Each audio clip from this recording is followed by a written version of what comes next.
Lo vamos a hacer con el analista económico Marc Vidal. Buenas noches. Buenas noches, ¿qué tal? Bueno, acuerdo in extremis, hay que decir, entre gobierno, entre patronal, sindicatos para prorrogar esos ERTE hasta el 30 de septiembre. Escriba mejora esas exoneraciones para los trabajadores, que era el principal escollo de la negociación. Pero les voy a enseñar también a ustedes lo que ha pasado, porque la mañana ha empezado tensa.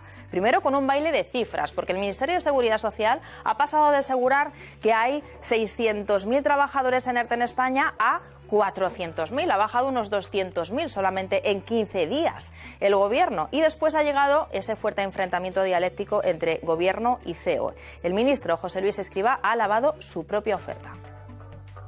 Hay aproximadamente unos 400.000 todavía en ERTES en estas circunstancias. Yo estoy convencido que vamos a llegar a un acuerdo, porque las diferencias son pequeñas. La propuesta que está encima de la mesa es mucho más generosa, hay mucha mayor exoneración que la que aceptaron los empresarios justamente hace un año.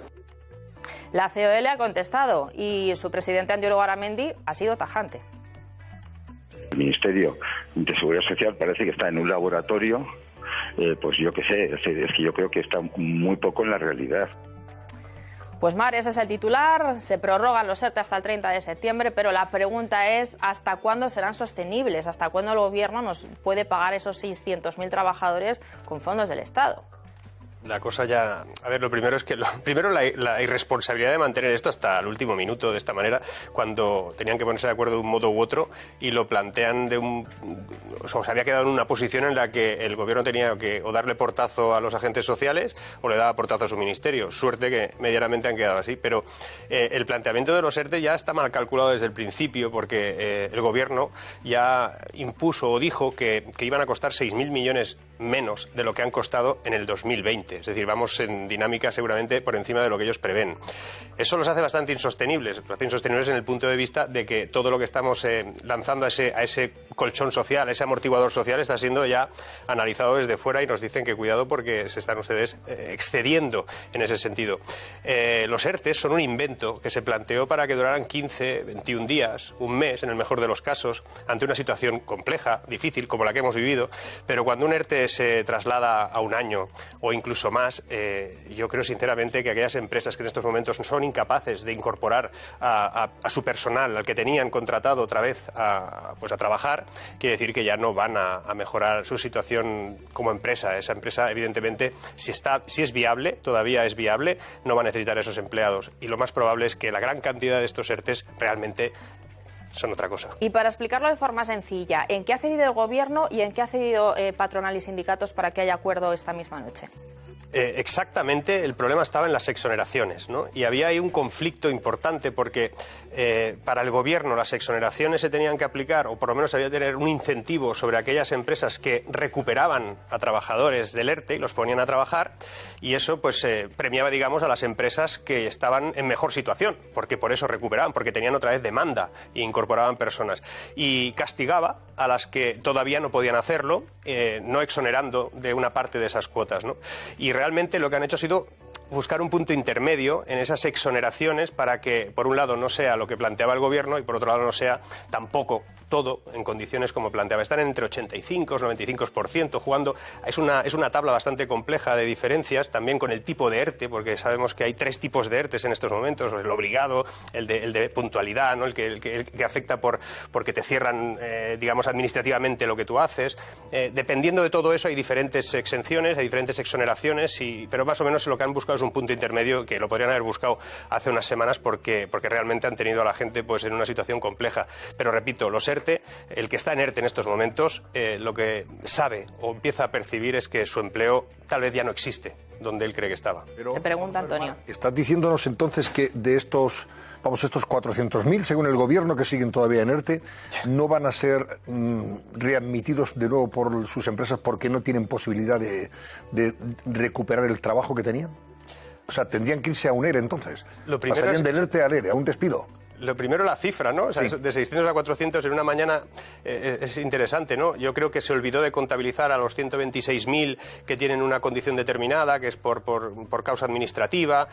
Yo creo que se olvidó de computar algunos, ¿no? Estamos más cerca de los 600 que de los 400, obviamente. Y la gran mayoría de todos ellos, por lo menos ya hay informes que así lo determinan, estamos vamos, probablemente un tercio de todos ellos, su empleo ya no existe, y evidentemente pues que las empresas piden, exigen, buscan la manera de que se les pueda amortiguar la situación grave en la que están, pero muchas de esas empresas hoy en día, en una economía deshidratada como la que estamos, que no hace falta tampoco ser premio Nobel de Economía para descubrir que las cifras son las que son, recuperar en base a un rebote no es recuperar la economía.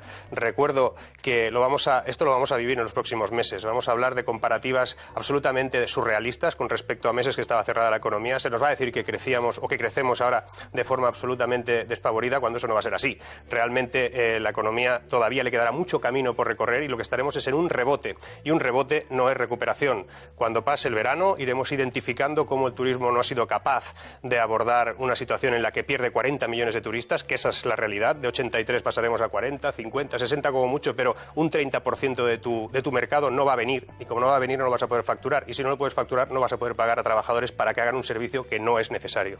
¿Qué tipo de empleos son los que han perdido, según tú, estos trabajadores, Marc? Porque ya no existe su puesto de trabajo. Obviamente. ¿Qué actividades estaríamos contemplando aquí?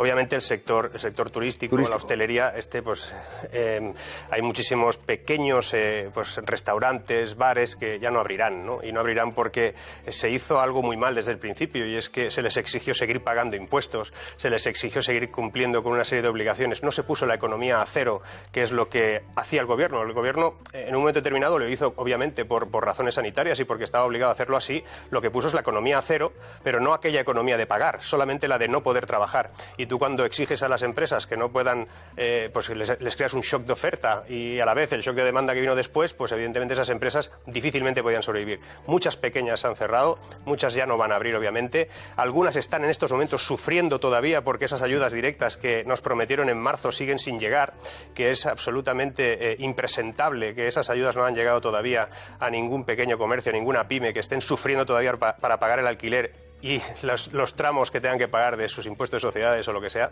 y la verdad es que eso es bastante triste. Y también van a cerrar, y es muy probable que eso suceda, todo aquel modelo económico derivado de todo eso, ¿no? Es decir, toda aquella industria suplementaria que abordaba o que eran proveedores de todos estos servicios, ¿no? Quédate, Mar, porque vamos a ver una historia dura. Espera un momento, Susana. Bueno, sí, Antonio. Quería preguntarle algo, Ignacio, al propósito de esto, antes de ver esa historia que tú has protagonizado hoy. Ignacio Camacho. Sí, Marc, a mí me gustaría saber, a tu criterio, qué efecto socioeconómico y presupuestario tendría desconectar la bombona de oxígeno de los ERTEs. Claro, este es el problema. Hemos puesto al enfermo en un lugar que lo tenemos en cuidados intensivos. Probablemente si lo sacamos de allí pues no va a salir, ¿no? Es un mal símil en los tiempos que vivimos, pero es un símil comprensible, ¿no? Y la verdad es que una de las grandes, un elemento que va a perjudicar mucho a la economía de aquí al futuro es que muchas de esas empresas que han sido amortiguadas o que han tenido este oxígeno artificial para sobrevivir no han podido o no han querido o no han tenido que modificar nada en sus empresas, enfrentarse a un modelo económico nuevo que viene, a una situación compleja que viene, porque han estado, en ese sentido, protegidas por estas condiciones. Y una economía que es incapaz de interpretar el momento que viene, que es incapaz de que su tejido productivo asuma el momento difícil que viene y tome medidas para ello, es un tejido productivo destinado a morir, destinado a no poder crecer, destinado a destruir empleo. Pues ahora sí. Bueno, Marc, al hilo de lo que hemos comentado en la mesa, ¿qué te sugiere todo esto y cómo concluyes? Lo primero, sí.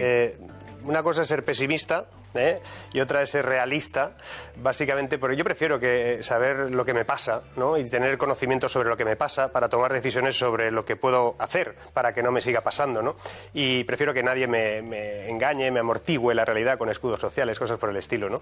Lo segundo es que esto ya empieza a ser ficticio, es decir, los ERTEs en estos momentos empiezan a ser un dopaje absoluto de la economía que tarde o temprano tiene que acabar, porque sabemos ya que como nos suban la prima de riesgo, que la van a subir a partir de, digamos, pasado verano, que empezará a subir porque obviamente ya se ha dicho por ahí de que se acaban los estímulos, se acaba la compra de deuda. Entonces, cuando eso pase, la deuda inasumible que tenemos se va a tener que, como sea, empezar a paralizar, a reducir y buscar fórmulas para gastar menos. No va a ser solo una subida de impuestos lo que viene, sino que va a haber un gran recorte, y los recortes tienen que ir a todas partes, y alguna de esos lugares será precisamente esos escudos sociales.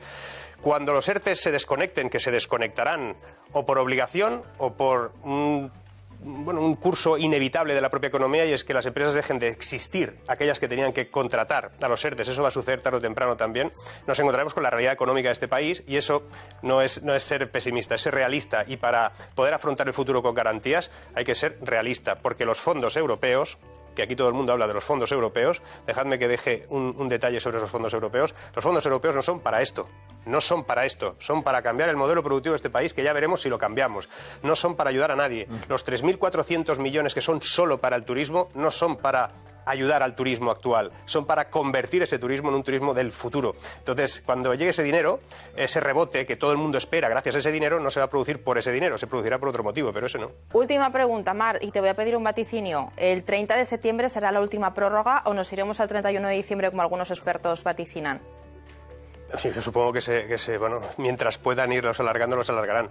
Básicamente porque como decían bien en la mesa, a ver quién es el valiente, ¿no? Que dice, se acabó, hasta aquí, y cierra la puerta. Eso no va a ser así. Yo creo que serán evidentemente menos cómodos para empresarios, sobre todo para los empresarios, pero se mantendrán de algún modo. Todavía habrá muchas empresas que no habrán abierto, habrá mucho sector turístico que no habrá sido capaz de responder a la situación, y se mantendrá así. Y que sepan esas personas, realmente mi consejo es que se pongan en marcha y que busquen la fórmula para encontrar otro trabajo, porque seguramente el que tienen en estos momentos no existe. Buen consejo. Mar Vidal, muchas gracias. Nos volvemos a ver pronto, analista económico. Claro que Buenas sí. noches. Continuamos, Antonio.